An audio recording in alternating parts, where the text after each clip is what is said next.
Hi, welcome back to Being Well, and if you are new to Being Well, welcome to Being Well. Today's video is a little different, so I want to start sharing more of the journey of what I've been through in my self-employed business. I am 6 years in deep, and I think it's really beneficial for us who have been in the journey for a little bit longer to share the experiences and what came up for us with people who want to go on the journey of being self-employed. So as part of the mentoring part of Being Well, I'm going to share my journey and a lot of things that I have experienced along the way. And the first video I'm going to do is a video about why I became self-employed, how I decided to choose what it was that I wanted to do, and then 3 of the things that I learned quite early on that I didn't realise were going to be the way that they were. So if you are interested in learning and listening to more of my journey and getting some tips and pointers, tune in. Let's go.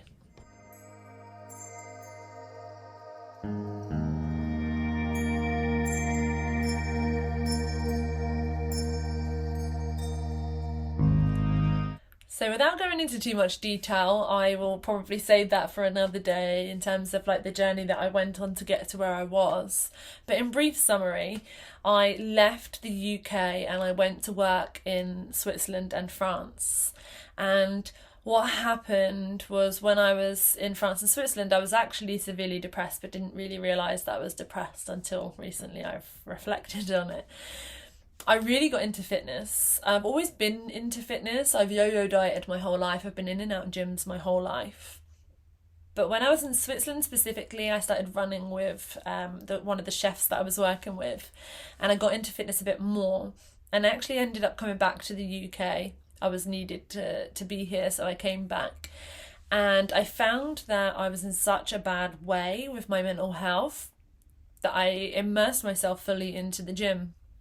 And I had become so obsessed that I was living and breathing the gym. I spent all my time researching like exercises, how to do them, how to work different parts of the body. I had started to build more confidence in the gym because I always used to be someone who'd go on like the treadmills and cross trainers and never really explored much more than those and the rowers maybe. And I started to really explore lifting weights, and I really got into it, super got into it. Because I was so into it, I also encouraged my mum to come along to the gym, and I used to train with her, and then my friend came as well. And I kind of was like training them on what I had learned myself. And I remember my friend said to me that I would be a really good personal trainer because the way that I was helping them was like really cool.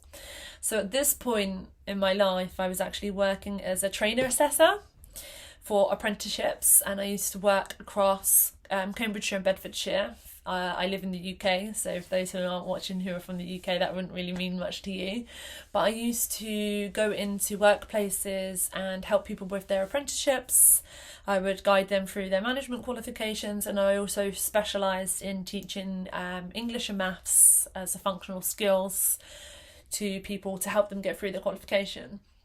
And as I started to get into the fitness stuff more, my friend said that I would be a good personal trainer. I sort of explored the routes of doing a personal training qualification. Now, at this time, of course, I was working full-time, and I was actually doing a couple of qualifications with the job that I was working in, shall I say. I did my TEFL and I done my QET. So I decided to do my personal training online at the same time. So you can imagine that was quite intense working with all of those.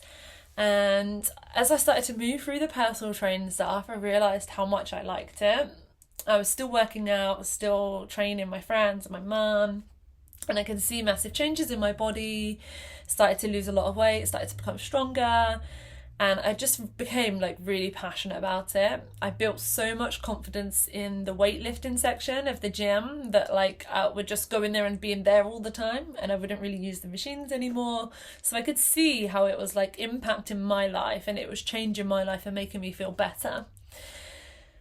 So when I finished my qualification, I knew that I wanted to do more of that. And then I started to build an idea of like how life would look as me being a personal trainer. So while I was working full-time, I started to set up a few things to get me going. So I set up, like, I had a few ideas of doing like little boot camps and couples boot camps, and I found a little local park that had a bit of grass that nobody really owned, and I used that to sort of try and get myself going. So this was still kind of while I was training and finishing off my qualification, because I did it over a long period of time. And I realised quite early on that it's quite hard.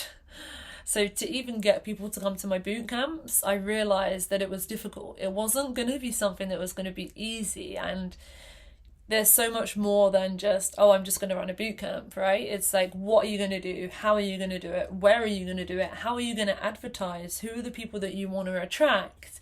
And how are you going to get those people engaged to come along? Is the location going to be suitable for them? What age bracket do you want to focus on, etc.? At that point, I realised that it's not easy, but that didn't stop me.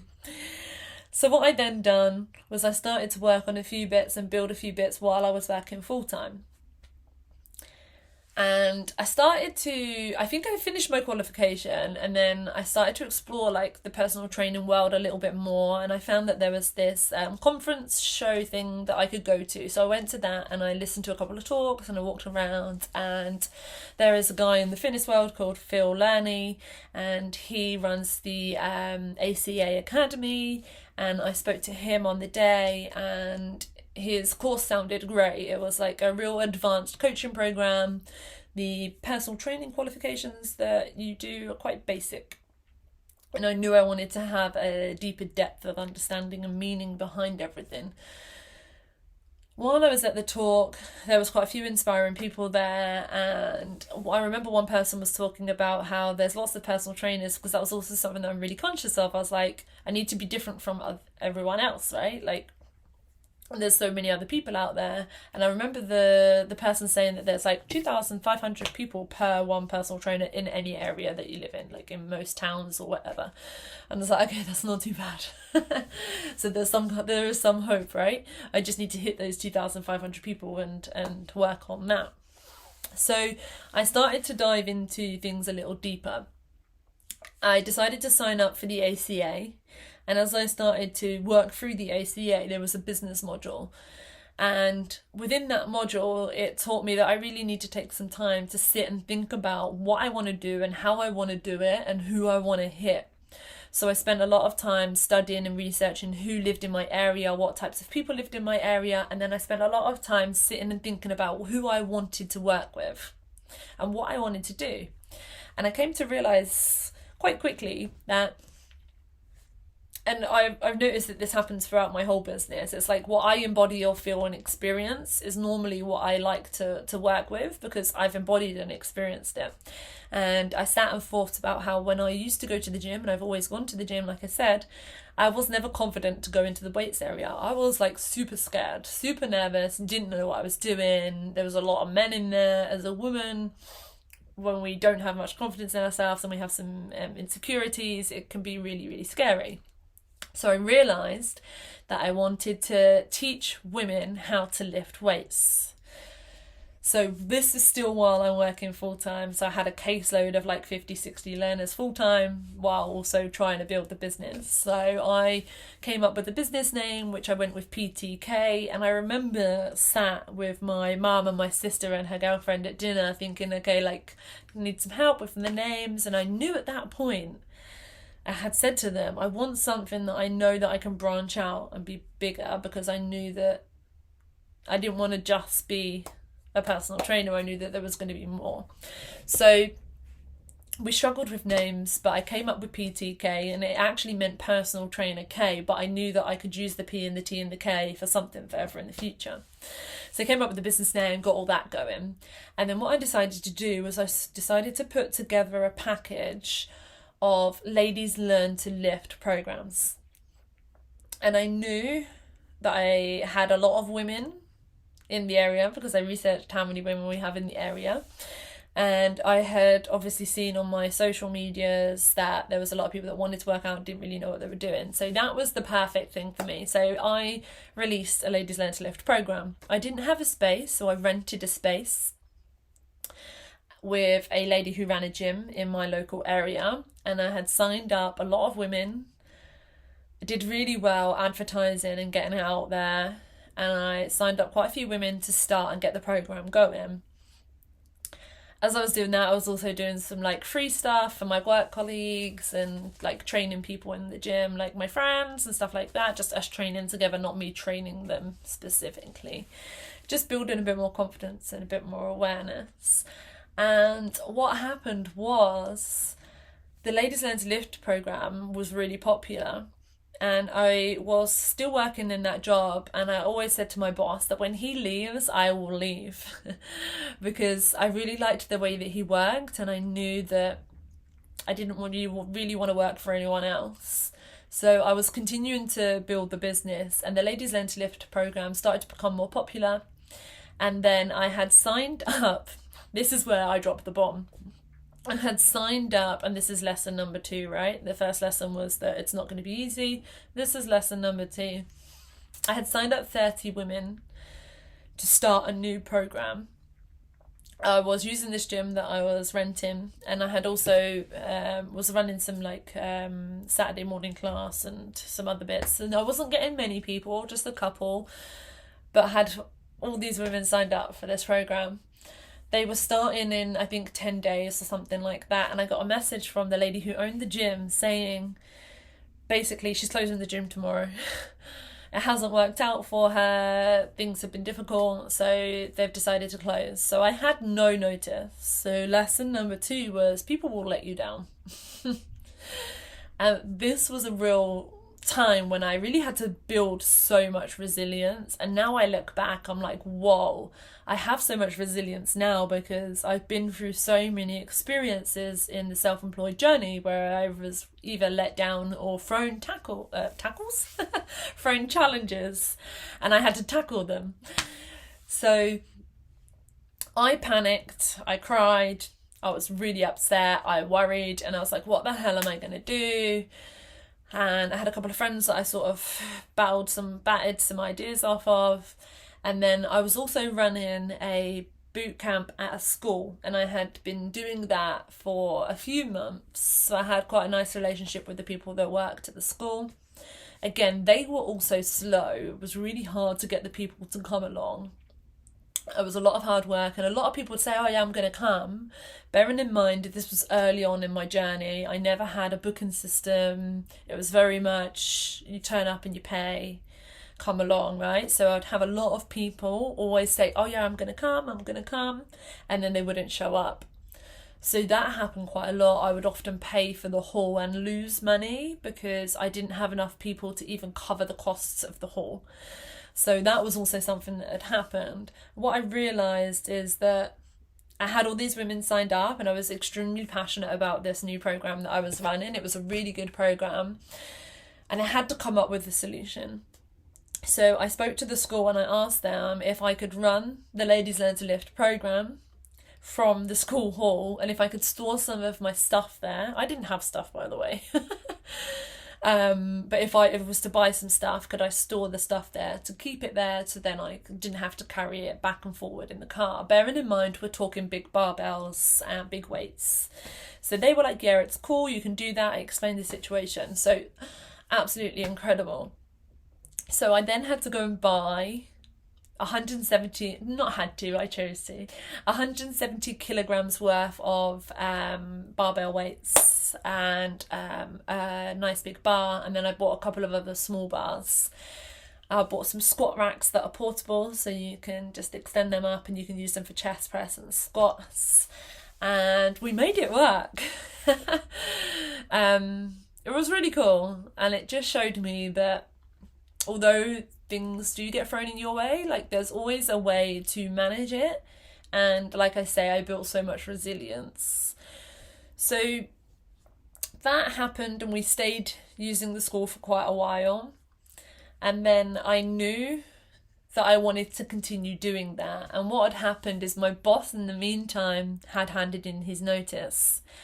And I remember one of my colleagues saying to me in the office, she says, you really should like go full-time now with your personal training stuff and your fitness stuff, because you're doing so well. I was obviously posting a lot on social media so people could see what I was doing, and I was extremely passionate about it. I loved it so much. And I was like, oh no, I can't, because I was scared.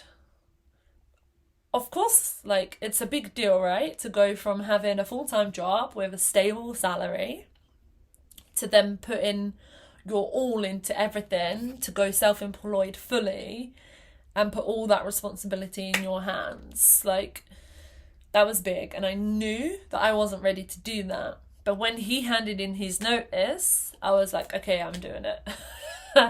It was almost like that was my green light. Now I see it as the universe intervening, like, you're ready, let's go. So I handed in my month's notice, and within that time I had realised that, so there's a bit of a gap there between, I'm obviously merging the stories a little bit because otherwise we'll be here all day, but there was a gap between that happening and the programmes running at the school, between my boss leaving. And in that meantime, I had managed to save a little bit of money, and I knew that I didn't want to be in that situation again where I was let down and I had a space that I could use and it was just taken away, and I was unable to use it. So I decided to build a studio at my house in my garden. So that's what I decided to do. I had researched it a bit, and I knew that I only had a certain amount of space and I wanted to utilise that space. I had a vision of how I wanted it to look, and I had put it out there to see if I could find some people that would build one, because the size that I wanted, I had to get it so it was like custom made, not just one that I could buy. You know, you can buy those like lodges and stuff online and then you can get them delivered and they put them up for you and it's like bam, done.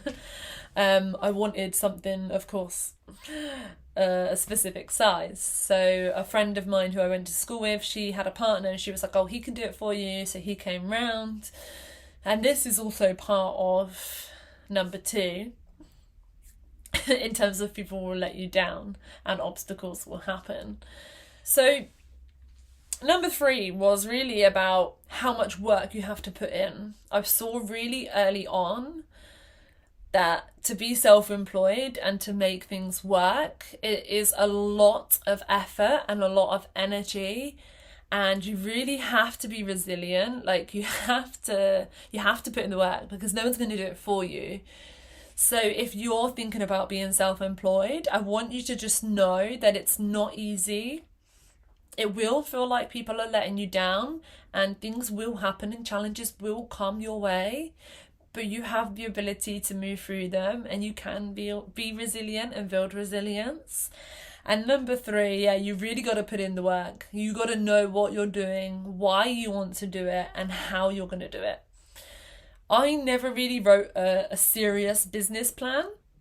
I had like a book that I was working through when I was doing my advanced coaching course, which had obviously the business module in as well as the other modules, and I sort of used a book to sort of write stuff down, but I never really had anything structured in place in terms of a business plan. But I knew who I wanted to work with. I wanted to work with women who were scared of going into the gym. They didn't know how to lift weights. They wanted to feel better about themselves and they wanted to look better. I knew that those were the people that I wanted to work with. Me knowing that allowed me then to create a program that incorporated all that I knew that I wanted to work with and how I wanted it to work. And then I marketed it and advertised it in a way that really related to people. And that's what I found as well when we're doing this work. People need to be able to relate. When people can relate to you and what you're doing or what service you're offering or anything like that, it being relatable makes it a lot more welcoming for people. So those are my tips to get you going. I'm going to be sharing lots more content around how and what steps you need to do to become self-employed, what other things you need to think about, and also the other obstacles of the journey, because that is just the first obstacle. So sign up and subscribe to my channel. I'd really love for you to connect with me. So if you've got anything that you want to share in the comments below, or if there's anything you want me to talk about in terms of my self-employed journey, maybe you're already self-employed and you're wondering or needing some tips or advice, yeah, so subscribe, like, comment, share, and tune in for the next video coming soon. Thank you so much for joining.